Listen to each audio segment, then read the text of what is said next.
Yay Media Group. Hey guys, it's Stephanie. I'm Trey. This is your weekly dose of BS. Okay, have you watched the movie? It's on Netflix now called I Care a Lot.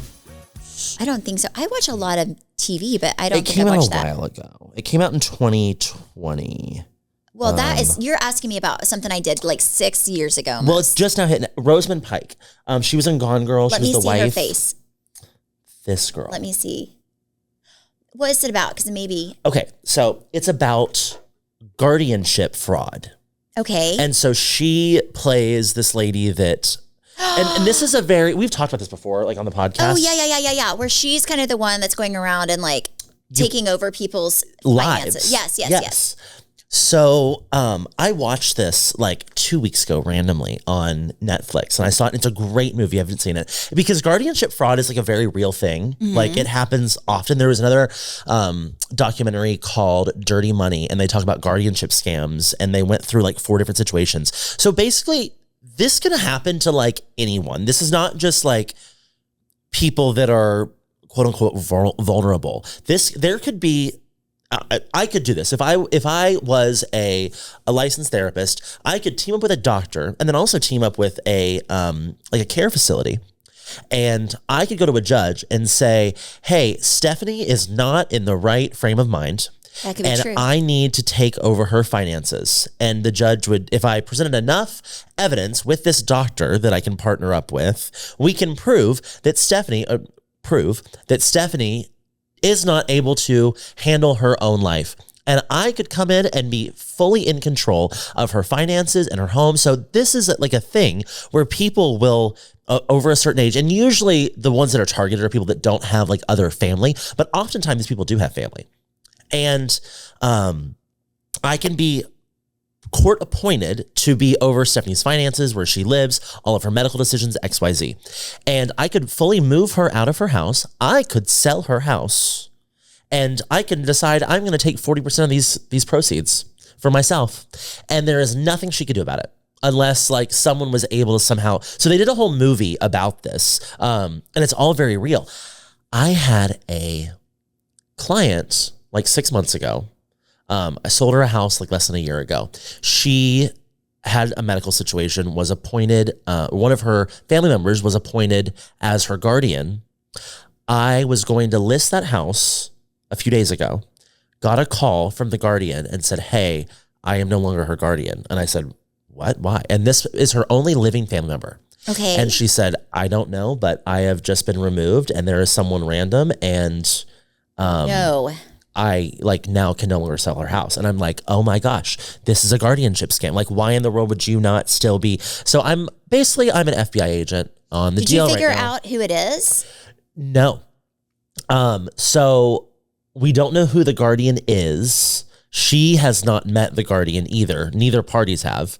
I think it's someone local, but it's very weird. It's just the whole situation is very odd, and it's crazy to me how people can just like do this. But you have to go watch I Care a Lot, because it really goes, basically Rosamund Pike's character takes over this lady's house, sells it, and then they kind of find out that this lady has some very influential people in her life that are looking for her, and like everything kind of spirals. But it's a very interesting story. But guardianship scam happens a lot. It's just kind of crazy to me. But I feel like now I'm like witnessing one. That's insane. No, that's scary. There was whenever I lived in Oklahoma back in the day, there was somebody that like, I kind of, like an older lady that I kind of knew who she was, like from the, like kind of, from other people, like not super close to her, but kind of knew who she was. And she got, I think like cancer or something. And she kind of put over like everything to where her granddaughter had control of her life, right? Like, and her granddaughter talked her into signing everything over to her and kind of give her control. When I say this granddaughter kicked her out, like took over the house, like kicked her out to the point where when this lady died, I remember my mom and I going to see her. This was way before I knew Travis. And she was living in like, a shithole of a place. Yeah. Because she had no money. Like all she had was, the little bit that she got from, the government every month. And like her granddaughter was there just with her family, literally kicked her grandmother out. People are there's some horrible people in the world. Yeah. And I really think that money is a lot of times the root of all evil. Like if you get money or property, and this lady was not wealthy to begin with. I mean, not at all, but I just think there are some evil people. Greed is the most evil thing. Amen. Yeah, it's horrible. I saw a TikTok, I sent it to Trey. This was like about a week ago. And it was this guy. And if you find it, I highly recommend you watch, but not only that one, but other ones. There was this guy and like him and his girlfriend had just broken up. I don't know what he did to her, but he had to have done something to her. He came home and he did a whole TikTok. Did you see this one? Probably. He did the whole TikTok of like all of his shirts, like all of his work shirts laying on the floor. Yes. Like there were like 15 of them, right? Like polo shirts, like, like with the Ralph Lauren logo on it, just like short sleeved polo shirts. And that's what he wore to work every day. And I guess him and this lady broke up. I think he probably pulled the trigger to break up with her, right? Or she left him and she was pissed. He did something, I don't know, cheating, whatever, but he did something to piss her off. And when he was gone to work, she was moving. He let her like have space to move out, he says in this video. And she takes scissors and removes on every shirt, the Ralph Lauren symbol, like on the little, pocket square. There's no pocket, but like on the shirt. Every little Ralph Lauren horseman was gone. And then, so he's like over there, like so pissed off and like how wrong it is. And when I say I love people in the comments, they were like, oh, she is my hero. What did you do? And somebody said, I hope that you did not find out that this happened until you put a shirt on. And then he was in there responding. He's like, that's exactly what happened. So I guess he went to put the shirt on and he had like a big hole where the symbol every was. Single shirt. And then he kept making TikToks of like, he was so mad that everybody was taking her side, right? They're like, well, you must have done something to deserve this. And I have not lived up to my full potential whenever I've broken up with somebody. And then somebody was like, well, you should just use your badge, like your name tag, and see if you can just put it over the hole. So when I say this man was making TikToks trying to put the name tag over, he was trying all these shirts on. It was very entertaining to me because it's not my life. It's somebody else's life. But I was like, wait, I have like never done that when I feel like I have just always been pretty peaceful whenever in the past I've broken up with somebody or they've broken up with me. But this lady's amazing. This lady is. I found the video. Yeah, all the comments. So he posted the video. Yes, and he was like so upset. I think he was thinking everyone would be like, how dare she? That's horrible. But every single person in those comments the lady's name's Ashley, and they're all Team Ashley. Yes, 100% Team Ashley.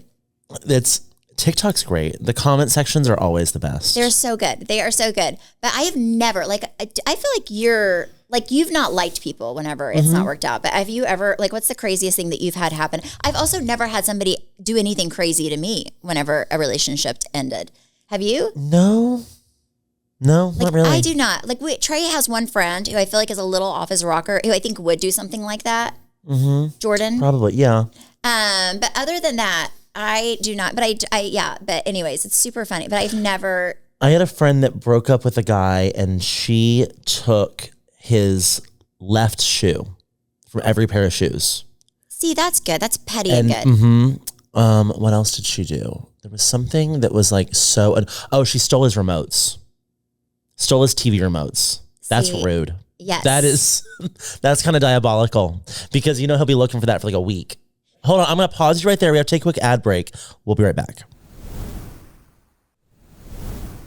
I've really never done this, but I will say I've had multiple ex-boyfriends who've had dated girls. This is back in the day, who dated girls after me.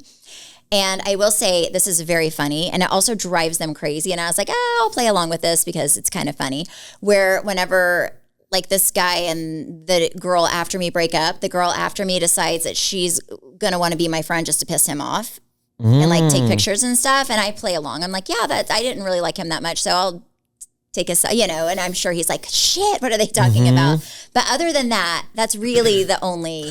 You know what? I did have a friend that was seeing this guy, and at some point she thought he might have a girlfriend. Like something was just a little weird. And so she went in his closet one day and sprayed her perfume on some of his jackets. Oh. And then she left something. I think it was like nail polish or like lip gloss or something, like left it purposefully like under the bed to see at his house. Oh, okay. To see if like a girl would find it. Okay. And turns out she did. And she was like, well.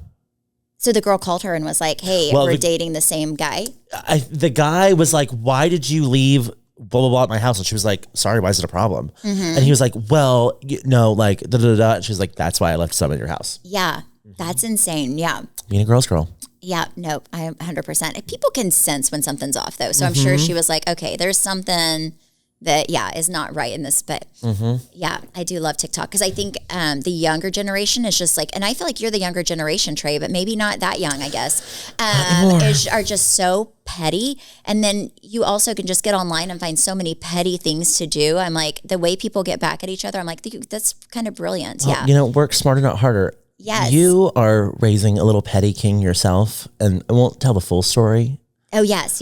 But little Cruz Holman, that boy takes notes. Yes, he's good. He is from that generation. Like, he is like, if you want to mess with me, I probably have stuff on you. Yes, like he will save things. He's got files. He will save things from people. He's like, do you want to come? Yes.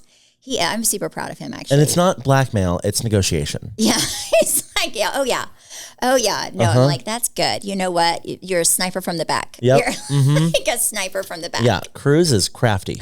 Oh, yeah, he is. He's funny. Him and Travis right now are, we don't record the podcast on the days they come out. So this one, since Monday is a holiday, we're recording it like a little early. And I just dropped them off. I had to wake up at 6 a.m. to drop them off at the airport to go to Mexico because Travis is taking Cruz on a fishing trip. They're going to go fishing for the weekend, which sounds horrible to me, but Cruz loves it and he's very excited. But yeah, he's fun. He's super fun. Super, super fun. Thank you guys so much for listening and supporting. You can follow me at Steph Holman on Instagram, Facebook, TikTok. You can follow me at Trey_Stewart. You can follow our podcast at BS the Podcast, and you can watch us on YouTube at Weekly Dose of BS. Bye.